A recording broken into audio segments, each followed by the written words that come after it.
रक्षा क्षेत्र में देश को आत्मनिर्भर बनाने के लिए आयोजित एक वेबिनार सम्मेलन में प्रधानमंत्री ने कहा कि देश ने तोड़ी है पुरानी बेड़ियां, देश को आत्मनिर्भर बनाने के लिए किए हैं मजबूत प्रयास।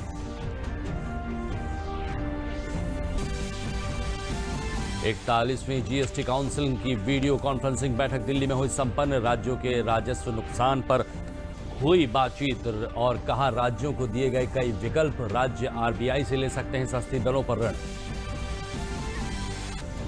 मुख्यमंत्री योगी आदित्यनाथ ने देवी पाटन मंडल गोंडा में कोविड-19 अस्पताल का किया उद्घाटन, बाद में अस्पताल का किया निरीक्षण। कोरोना संक्रमितों की अच्छी देखभाल के लिए अधिकारियों को दिए निर्देश। और देश में अब तक सर्वाधिक कोरोना टेस्ट उत्तर प्रदेश में हुए, 50 लाख की संख्या हुई पार। पिछले 24 घंटों में 1,38,000 से ज्यादा सैंपल की हुई जांच।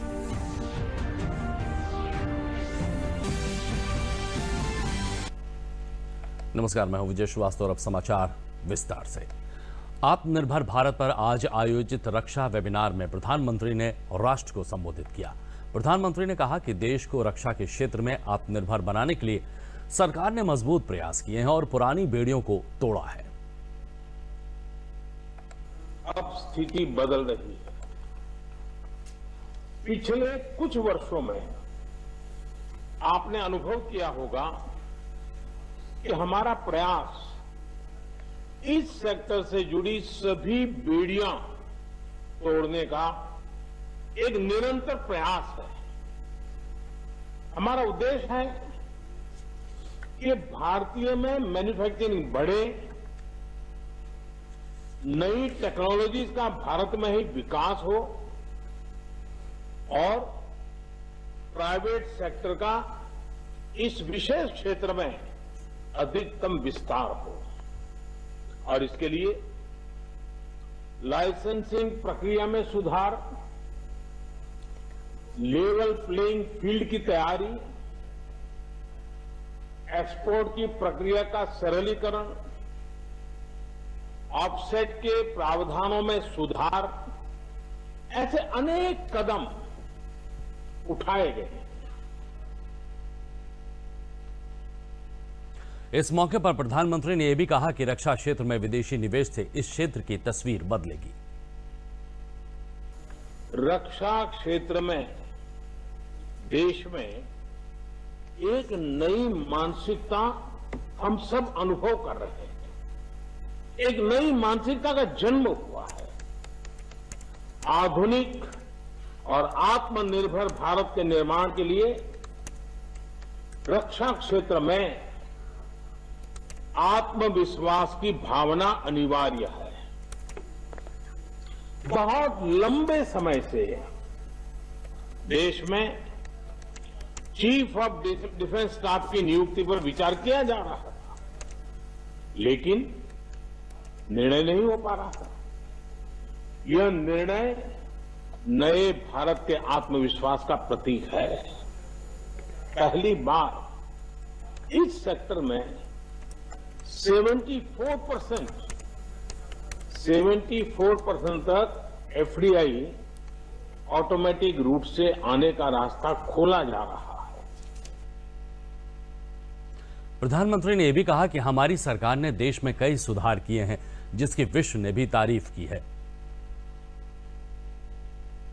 2014 से अब तक जो सुधार किए गए हैं, उनका परिणाम पूरे विश्व ने देखा है। Intellectual property, taxation, insolvency and bankruptcy, यहां तक कि स्पेस और एटॉमिक एनर्जी जैसे बहुत कठिन और जटिल ऐसे जो विषय माने जाते हैं, उन विषयों पर भी हमने रिफॉर्म्स करके दिखाए। और आप तो अब भली भाली जानते हैं, पिछले दिनों लेबर लॉज में रिफॉर्म्स का सिलसिला भी लगातार जो शुरू हुआ है, चल रहा है। रिफॉर्म्स का यह सिलसिला थमने वाला नहीं है। हम आगे बढ़ते ही जाने वाले हैं और इसलिए न थमना भी है, हमें आगे भी आगे बढ़ते रहना है और हमारी तरफ से मैं आपको बताता हूं ये हमारा कमिटमेंट है। आत्मनिर्भर भारत की पहल को आगे बढ़ाते हुए startup India textile grand challenge के विजेताओं को पुरस्कृत किया गया। इस मौके पर कपड़ा मंत्री स्मृति ईरानी ने कहा कि जूट में नवाचार के रूप में योगदान दिया गया है।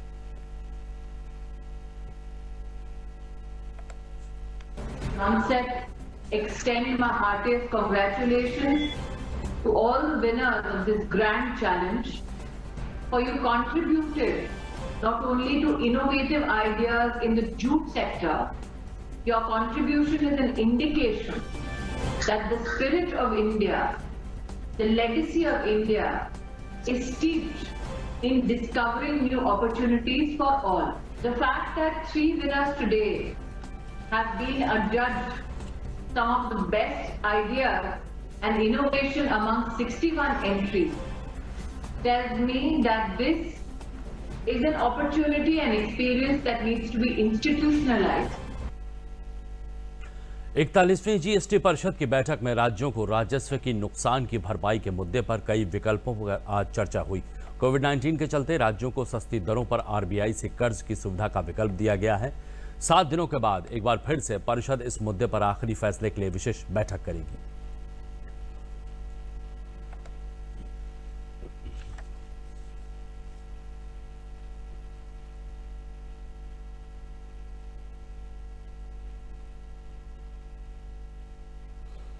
गोंडा में आज मुख्यमंत्री योगी आदित्यनाथ ने 168 बेड के कोविड-19 अस्पताल का उद्घाटन किया। उद्घाटन के बाद कोविड अस्पताल में देवी पाटन मंडल के सभी जनपद के जिलाधिकारियों और अपर जिलाधिकारियों के साथ कोविड-19 और बाढ़ की समीक्षा बैठक की गई। कार्यक्रम में चिकित्सा और स्वास्थ्य परिवार कल्याण मंत्री जय प्रताप सिंह भी मौजूद रहे।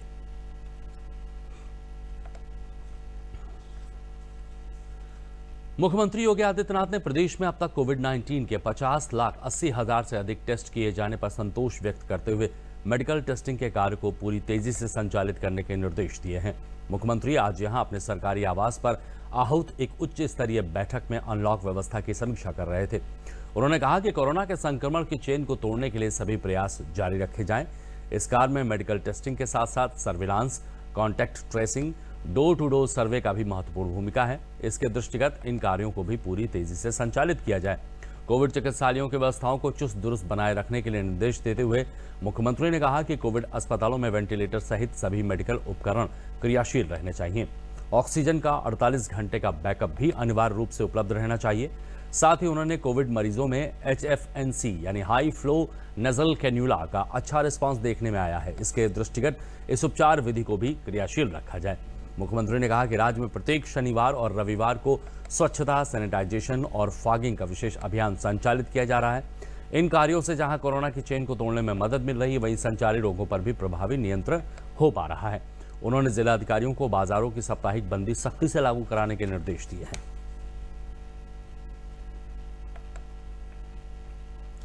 मेरठ सांसद राजेंद्र अग्रवाल ने भारत सरकार के संस्कृति एवं पर्यटन मंत्री प्रहलाद सिंह पटेल से भेंट कर मांग की थी कि मेरठ को पुरातात्विक विभाग का स्वतंत्र सर्किल बनाया जाए।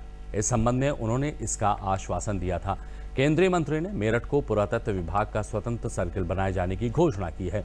मेरठ के हस्तिनापुर, बिजनौर, बागपत आदि में काफी संख्या में पौराणिक स्थल मौजूद हैं। यहां से काफी संख्या में कई बार पुरातात्विक महत्व के अवशेष भी मिले हैं। मेरठ में अलग पुरातत्व सर्किल बनने से पुरातत्व विभाग का कार्यालय बनेगा, जिससे ऐतिहासिक नगरी में मौजूद सभी प्राचीन अवशेषों और खंडहरों की ठीक से देखभाल हो सकेगी। महाभारत कालीन ऐतिहासिक नगरी हस्तिनापुर में प्राचीन अवशेषों को बचाने के लिए ये सरकार का एक बड़ा कदम होगा। केंद्रीय संस्कृति मंत्री प्रहलाद सिंह पटेल ने बताया है कि यूपी में लखनऊ, आगरा और सारनाथ 3 सर्किल थे। अब बुंदेलखंड में झांसी और पश्चिम उत्तर प्रदेश में मेरठ नया सर्किल होगा। पुरातत्व स्मारकों के रखरखाव में यह सर्किल महत्वपूर्ण भूमिका निभाएगा।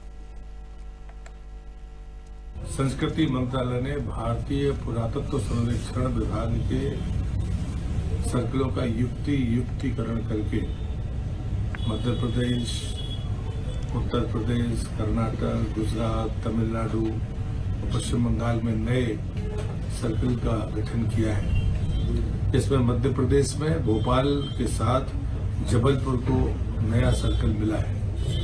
उत्तर प्रदेश में अभी 3 सर्कल थे, लखनऊ, आगरा और सारनाथ। वहां पर बुंदेलखंड के लिए झांसी एक अलग सर्कल होगा और पश्चिमी उत्तर प्रदेश के लिए मेरठ अलग सर्कल होगा। उत्तर प्रदेश में अभी पुरातत्व की दृष्टि से 3 सर्किल है, आगरा है, लखनऊ है और सारनाथ है। पश्चिम का जो पूरा क्षेत्र था और मेरठ तो सबसे पुराने शहरों में से है, यानी रामायण कालीन इसका इतिहास है। महाभारत तो पूरा बिखरा पड़ा है पूरे क्षेत्र के अंदर। 1857 का क्रांति स्थल भी होने का गौरव उसको प्राप्त है, पहला क्रांति स्थल। तो इन सब कारणों से मेरठ का अपना महत्व है और इसीलिए हमने बराबर ये मांग रखी कि इसके पुरातात्विक महत्व को देखते हुए इसको कुछ विशेष दर्जा देकर के सर्किल बनाया जाए। उन्होंने इसको स्वीकार किया। चौथे सर्किल के रूप में मेरठ सर्किल बना है। तो मैं बहुत माननीय प्रधानमंत्री जी का, हमारे आदरणीय मंत्री जी का बहुत आभार व्यक्त करता हूँ। नई शिक्षा नीति 2020 के पालन के लिए गठित 18 सदस्यीय टास्क फोर्स की पहली बैठक आज लखनऊ में आयोजित की गई। बैठक को संबोधित करते हुए उप मुख्यमंत्री डॉक्टर दिनेश शर्मा ने कहा कि 34 वर्षों के बाद नई शिक्षा नीति का प्रारूप आज सामने बनकर आया है। इसमें बेसिक, मध्यम, उच्च और तकनीकी शिक्षा को विस्तार दिया गया है। उन्होंने कहा कि राज्य शिक्षा आयोग के अध्यक्ष मुख्यमंत्री एवं शिक्षा मंत्री उपाध्यक्ष होंगे। इस योजना में 20 वर्ष की एक रूपरेखा रखने की व्यवस्था है, जिसमें रोजगार परक शिक्षा की व्यवस्था की गई है। 484 पेजों में बनी इस शिक्षा नीति में अगले 20 वर्षों की शिक्षा कैसी हो, इसका विजन रखा गया है। बैठक में उपस्थित सभी सदस्यों से दिनेश शर्मा ने शिक्षा में सुधार और कार्य योजना को लेकर विस्तार से चर्चा की। बैठक में उपस्थित सदस्यों ने शिक्षा के क्षेत्र में सुधार सुझाव पर अपने अपने विचार प्रस्तुत किए।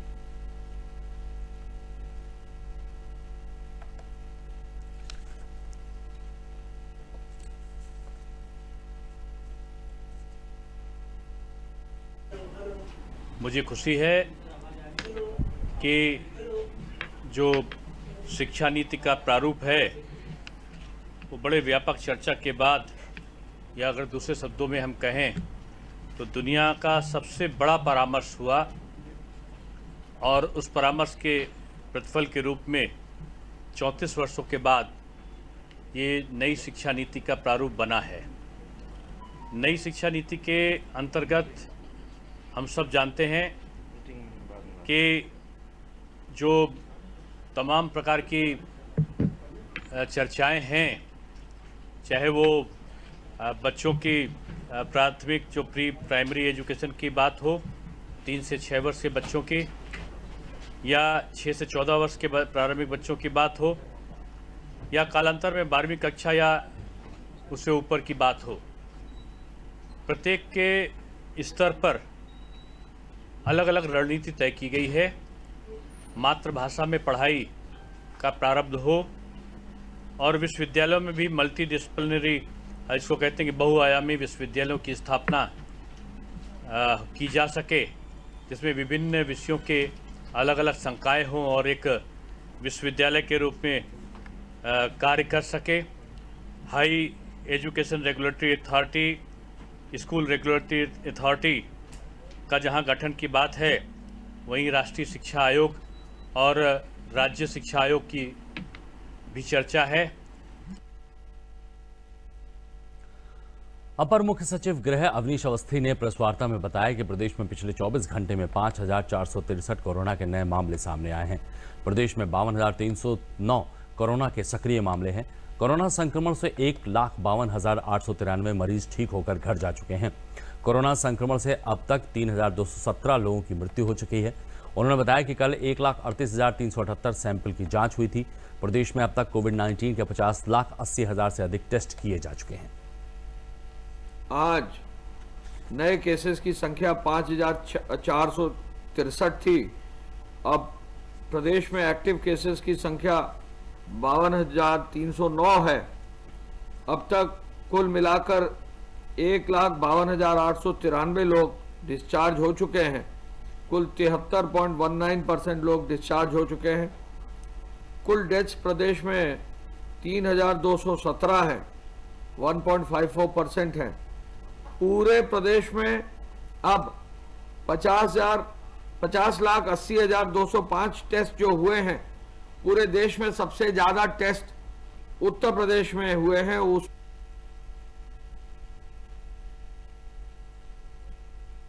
देश में सरकार के प्रयासों से कोविड-19 की स्थिति में सुधार हो रहा है। स्वास्थ्य मंत्रालय के अनुसार देश में कोविड-19 से रिकवर होने की 76.24% दर हो गई है, जबकि कोविड-19 से मृत्यु दर में लगातार गिरावट जारी है, जो 1.83% हो गई है। पिछले 24 घंटों में देश में 56,013 लोग स्वस्थ हुए हैं, जिनकी कुल संख्या 25,23,771 हो गई है। वहीं कोविड-19 महामारी के खिलाफ जंग में बेहद अहम माने जाने वाली टेस्टिंग के क्षेत्र में भारत की स्थिति में लगातार सुधार हो रहा है। भारतीय चिकित्सा अनुसंधान परिषद के मुताबिक 26 अगस्त तक टेस्ट किए गए कुल सैंपल की संख्या 3,85,76,510 है, जिसमें 9,24,998 सैंपल टेस्ट किए गए हैं। बरेली में कोरोना से बचाव के लिए हर संभव कदम उठाए जा रहे हैं। जिले में अभी तक 89,793 लोगों का टेस्ट किया जा चुका है, जबकि 1,47,617 लोग घरों का सर्विलांस भी किया गया है। इसके साथ ही 53,294 कॉन्टैक्ट ट्रेसिंग की गई है। इन्हीं सब प्रयासों के बीच जिले में रिकवरी रेट तेजी से बढ़ा है और 4,000 संक्रमित लोग पूरी तरह स्वस्थ होकर घर जा चुके हैं। सरकारी सुविधा के कारण ठीक हुए ये लोग सरकार की सराहना कर रहे हैं। इनका कहना है कि सरकार अपनी ओर से भरसक प्रयास कर रही है। जरूरत है जनता के जागरूक होने की। इन सभी ने लोगों से अपील की है कि वो सरकार की गाइडलाइन का पालन करें और कोरोना से डरे नहीं बल्कि बचें।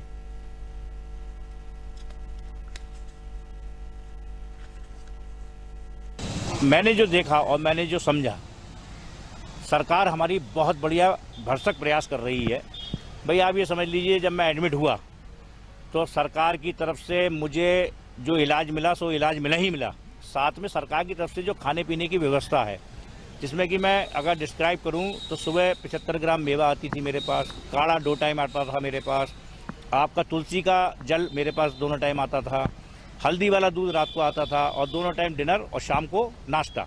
मतलब कहने का मकसद ये है कि सरकार के प्रयासों में कहीं भी कोई कमी नहीं है। मुझे 30 को कोविड का पॉजिटिव टेस्ट हमारा आया था, तो उसके बाद फिर जब हम लोगों ने होम आइसोलेशन की परमिशन ली, मेरा हस्बैंड तो मैक्स में एडमिट हो गए थे और हम लोगों ने होम आइसोलेशन की परमिशन ली थी। उसके बाद गवर्नमेंट की तरफ से डॉक्टर भी आए थे और उन्होंने हमें मेडिसिन्स प्रोवाइड कराई थी, साथ में वही प्रिस्क्रिप्शन पूरा दे गए थे, पूरा किस तरीके से हमें होम आइसोलेशन के टाइम पे क्या क्या रखना चाहिए हमें प्रिकॉशंस। तो SRMS हॉस्पिटल में एडमिट हुए थे वहाँ 24 तारीख को, और 14 दिन रहने के बाद वहाँ से डिस्चार्ज हुए थे। वहाँ पे जो भी गवर्नमेंट की सुविधाएं हैं, डॉक्टर्स वगैरह जो देख रहे हैं वो ठीक तरीके से देख रहे हैं। खाने वाने की व्यवस्था भी ठीक है। इसका डर का कोई वो है नहीं, थोड़ा सा बचाव रखना है। जो गवर्नमेंट ने गाइडलाइन दी है, 2 मीटर की दूरी, भीड़ में ना जाएं, मास्क लगा के जाएं घर से बाहर। शामली जनपद में आयुर्वेदिक क्लिनिक पर जानवर अंग तस्करी का खुलासा हुआ है। शामली वन रेंजर ने पुलिस टीम के साथ एक आयुर्वेदिक क्लिनिक पर छापेमारी की है, जहां से पुलिस को भारी मात्रा में हिरण के सींग, चीते के नाखून, राय समुद्री जानवर के कान सहित मछली का लिंग इत्यादि मिला है। वन विभाग व पुलिस टीम ने बरामद अवशेषों को कब्जे में ले लिया है और आगे की वैधानिक कार्रवाई शुरू कर दी है। बताया जा रहा है कि टीम ने आरोपी डॉक्टर को भी हिरासत में लिया है, जिससे वन रेंजर व पुलिस टीम पूछताछ कर रही है। ये मामला शामली जनपद के सदर कोतवाली क्षेत्र के गांधी चौक का है।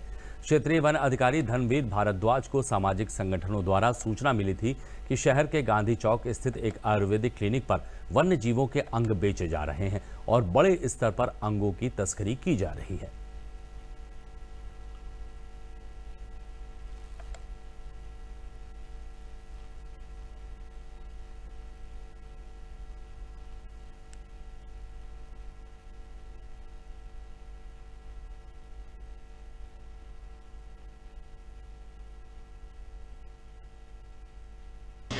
मुझे जो जानकारी मिली थी वो ये मिली थी कि शामली शहर में वन्य जीवों की खालों की और मतलब उनके अंगों की तस्करी की जा रही है।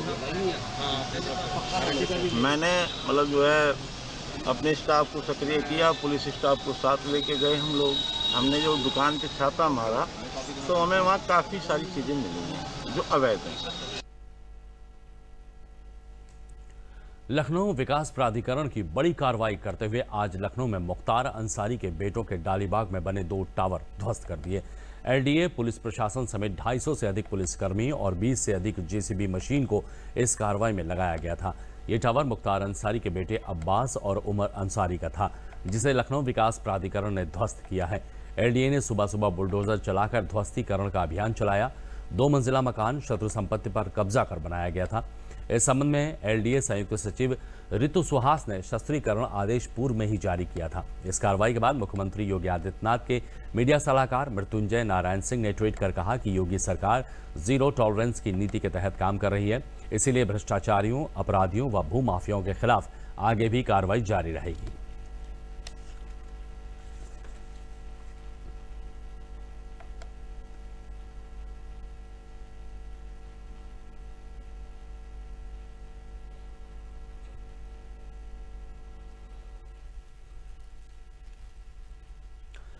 कोरोना से जहां पूरा विश्व लड़ाई लड़ रहा है, ऐसे में जनपद फतेहपुर के कुछ मुस्लिम महिलाएं घर में मास्क बनाकर लोगों को वितरित कर कोरोना से जागरूक कर रही हैं। समूह की सदस्य रचना हुसैन ने बताया कि प्रधानमंत्री से प्रेरणा लेते हुए कोरोना संकट काल में ग्रामीण अंचल की महिलाओं को कोरोना और उनके स्वास्थ्य के बारे में जागरूक करने के उद्देश्य से हम सब महिलाओं ने मिलकर अपना एक समूह बनाया और मास्क बनाने और लोगों तक पहुंचाने का कार्य आरंभ किया। हमारे समूह में आज 8 से 10 महिलाएं हैं। हम घर पर ही मास्क बनाकर लोगों तक पहुंचाते हैं, साथ ही ग्रामीणों को कोविड-19 से बचाव और आरोग्य सेतु ऐप के उपयोग के बारे में बताते हैं। जहां सरकारें कोरोना संकट काल में आमजन की सुविधा के लिए विभिन्न योजनाओं के माध्यम से लाभ पहुंचा रही हैं, ऐसे में हम सबको भी सरकार का सहयोग करने की आवश्यकता है। अयोध्या के सभी जर्जर और करीब अपना अस्तित्व खो चुके प्राचीन मंदिरों के सौंदर्यीकरण का कार्य कराकर अयोध्या को अलौकिक और आकर्षक रूप में स्थापित किया जाएगा। इसके अतिरिक्त अन्य तमाम सुविधाओं को उपलब्ध कराने की प्रक्रिया भी शुरू कर दी गई है। अयोध्या में जन सुविधा केंद्र बनाए जाने के साथ ही प्रमुख मार्ग के सौंदर्यीकरण योजना के तहत प्रमुख चौराहों को विशेष रूप से सजाने और संवारने के लिए प्रदेश सरकार ने 20 करोड़ रुपए की पहली किश्त जारी कर दी है। कुल मिलाकर केंद्र और प्रदेश सरकार त्रेता युग के बाद अब अयोध्या के भगवान राम की गरिमा के अनुसार पुनः स्थापित करने के हर उपक्रम को अंतिम रूप दे रही है। राम जन्मभूमि पर 5 अगस्त को हुए भूमि पूजन के बाद मंदिर निर्माण का कार्य शुरू कर दिया गया था। वहीं मंदिर निर्माण को देखने के लिए दुनिया भर के लोग अयोध्या पहुंच रहे हैं, जिसको ध्यान में रखते हुए केंद्र व प्रदेश सरकार तमाम योजनाओं के तहत आने वाले पर्यटकों और श्रद्धालुओं को सुविधाएं उपलब्ध कराए जाने की कवायद में शुरू कर दी है।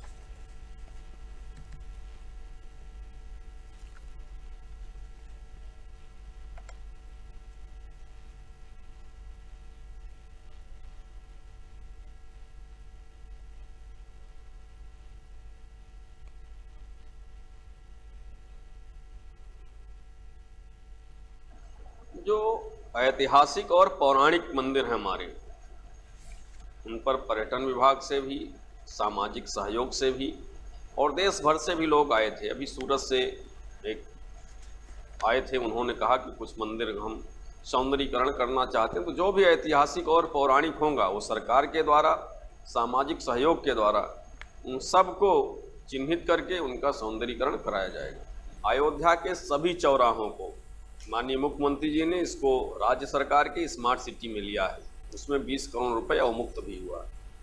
सभी चौराहों को बहुत सुंदर बनाएंगे। भगवान राम से संबंधित वहाँ कोई न कोई मूर्ति लगेगी। इस प्रकार से हो कि अयोध्या में घुसते ही आपको एहसास हो कि रामनगरी में आ रहे हैं। इसका पूरा प्रबंध किया जाएगा। अब ये भारत सरकार की योजना है, इसमें उसको रेनोवेट करेंगे कि उसे बहुत जर्जर स्थिति में है, उसे डिमोलिश करके फिर से तैयार करेंगे। और जहाँ तक ये है कि बहुत ही एक रूपता में उन मंदिरों का सुदृढ़ीकरण होगा, जिससे एक ऐतिहासिकता की पहचान बन सके। वाराणसी के चौका घाट स्थित बुनकर सेवा केंद्र में Uttar Pradesh institute of design की तरफ से ओडीओपी योजना के अंतर्गत वाराणसी में बनारसी साड़ी के कार्य करने वाली महिलाएं व पुरुषों को इस कोरोना काल में घर बैठे पैसा कमाने का साधन प्रशिक्षित डिजाइनरों के द्वारा दिया जा रहा है। यहां पर 25-25 के बैच में 3 बार कक्षाएं चलती हैं, जिसमें कुल 75 महिला पुरुष प्रशिक्षण प्राप्त कर रहे हैं। इनको घरों के वेस्ट मटेरियल के द्वारा जैसे साड़ी के टुकड़े या कपड़े के टुकड़े से बैग बनाना, कुशन कवर बनाना, वॉल हैंगिंग बनाना, फोटो फ्रेम बनाना इत्यादि 10 दिनों में सिखाया गया है और सभी ने कुशलता के साथ प्रशिक्षण प्राप्त कर इन हस्त निर्मित उत्पादों को बनाया है। मुख्य प्रशिक्षक दीप्ति बनर्जी ने बताया कि इस कोरोना महामारी में जहां दुकानें बंद हैं, बाजार बंद है, साड़ियों व सिल्क के उत्पादों की बिक्री बंद है, ऐसे में घर पर बैठकर महिला व पुरुष इन उत्पादों को अच्छे रूप में तैयार करके इसको अपने देश ही नहीं ऑनलाइन विदेशों में भी बेच सकती हैं।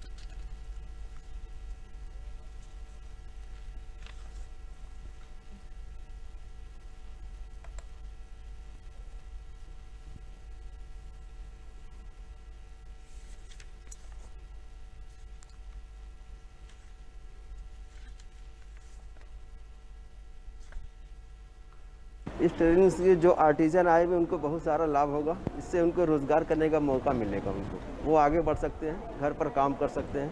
ये ODOP की स्कीम योगी आदित्यनाथ द्वारा चलाई जा रही है, तो हम 10 दिन से यहाँ पर रेगुलर आ रहे हैं। मैं यहाँ 10 दिन की ट्रेनिंग में आई हूँ। ODOP में मैंने बहुत सा कुछ सीखा है, सिलाई करना, एक से एक प्रोडक्ट बनाकर मैं बाज़ार में सेल भी कर सकती हूँ, जिससे मेरी कोरोना महामारी में मैं अपने घर की परिस्थिति को सुधार सकती हूँ। मैं इसके लिए योगी जी को धन्यवाद देती हूँ कि जिन्होंने ये प्रोग्राम चालू कर महिलाओं के लिए बहुत अच्छा काम किया। मैं यहाँ 10 दिन के ट्रेनिंग पे आई हूँ। यहाँ पे मैंने बहुत कुछ सीखा है, बैग बनाना, लहंगा, कपड़े बनाना, कपड़े बुनना एंड सिलना और तरह तरह की चीज़ें यहाँ बनाए सिखाया जाता है। इससे हमें आर्थिक लाभ है, बहुत लाभ है, क्योंकि इससे हम घर बैठे अपना कुछ भी कर सकते हैं। इस आर्थिक स्थिति में हमें सरकार ने बहुत अच्छा अपॉर्चुनिटी दी है कि हम लोग एक कर सकते हैं, कुछ कार्य हम घर पे कर सकते हैं। हमने इन दिन मतलब यहाँ पे 10 दिन की ट्रेनिंग ली है इस कोरोना महामारी के दौरान, और हमने यहाँ पे जो बचे हुए साड़ी के कपड़े हैं सिल्क ब्रोकेट के, उससे बैग, वॉल हैंगिंग और भी सारी चीज़ें बनानी सीखी हैं यहाँ पे 10 दिन के अंदर जो ट्रेनिंग हुई है, और ये ट्रेनिंग ODOP के तहत है। वर्तमान में प्रदेश के 17 जनपद अंबेडकर नगर, अयोध्या, आजमगढ़, बहराइच, बलिया, बाराबंकी, बस्ती, देवरिया, फर्रुखाबाद, गोंडा, गोरखपुर, कासगंज, लखीमपुर खीरी, कुशीनगर, मऊ, शाहजहांपुर और सीतापुर के 893 गांव बाढ़ से प्रभावित हैं, जिनमें से 562 गांव मैरुंड तथा जलमग्न हैं। वर्तमान में शारदा नदी पलियाकला, लखीमपुर खीरी में अपने खतरे के निशान से 154.100 मीटर से 0.150 मीटर ऊपर, राप्ती नदी राप्ती बैराज श्रावस्ती में अपने खतरे के निशान 127.00 मीटर पर चल रही है। सरयू घाघरा नदी अयोध्या में अपने खतरे के जलस्तर 92.730 मीटर से 0.050 मीटर ऊपर, और तुर्तीपार बलिया में अपने खतरे के जलस्तर 64.01 मीटर से 0.60 मीटर ऊपर चल रही है। मुख्यमंत्री ने निर्देश दिए हैं कि जनपद के वरिष्ठ अधिकारियों द्वारा तटबंधों और बांधों का निरीक्षण किया जाए तथा तटबंधों को सुरक्षित करने के उपाय समय से सुनिश्चित किए जाएं, ताकि नदी के किनारे के गांवों को बाढ़ की विभीषिका से बचाया जा सके। अधिकारियों को निर्देश दिए गए हैं कि नदियों के जल स्तर की सतत निगरानी रखी जाए तथा आसपास के गांवों में पानी भरने के पूर्व ही मुनादी कराकर लोगों को सुरक्षित स्थानों पर बाढ़ शरणालयों में ले जाया जाए। जनपदों को निर्देश दिए गए हैं कि प्रांतीय रक्षक दल, होमगार्ड, युवक मंगल दल आदि के वॉलंटियर्स की सेवाओं का बाढ़ प्रबंधन और राहत कार्यों का उपयोग किया जाए। वर्तमान में बाढ़ की स्थिति में थोड़ा सुधार आया है।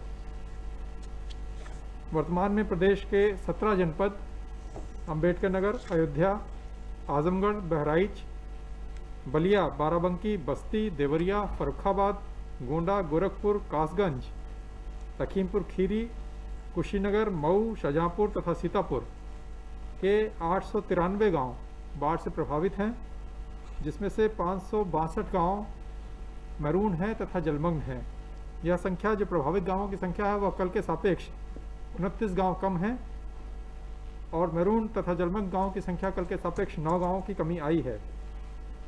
2 जनपद जो पूर्व में बाढ़ से ग्रसित थे, संत कबीरनगर तथा श्रावस्ती, उसमें वर्तमान में कोई भी गांव बाढ़ से प्रभावित सूचित नहीं किया गया है। और बुलेटिन में चलते चलते एक नजर प्रमुख समाचारों पर।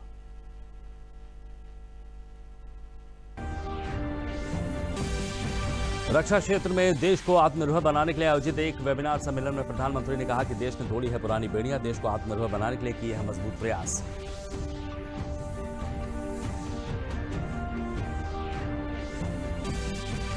41वीं जीएसटी काउंसिल की वीडियो कॉन्फ्रेंसिंग बैठक में दिल्ली में हुई संपन्न। राज्यों के राजस्व नुकसान पर हुई चर्चा। राज्यों को दिए गए कई विकल्प। राज्य आरबीआई से ले सकते हैं सस्ती दरों पर ऋण।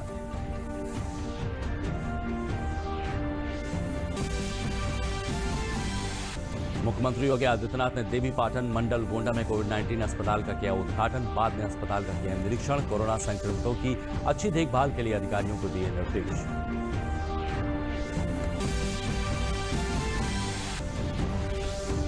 और देश में अब तक सर्वाधिक कोरोना टेस्ट उत्तर प्रदेश में हुए। 50 लाख की संख्या हुई पार। पिछले 24 घंटों में 1,38,000 से ज्यादा सैंपल की हुई जांच।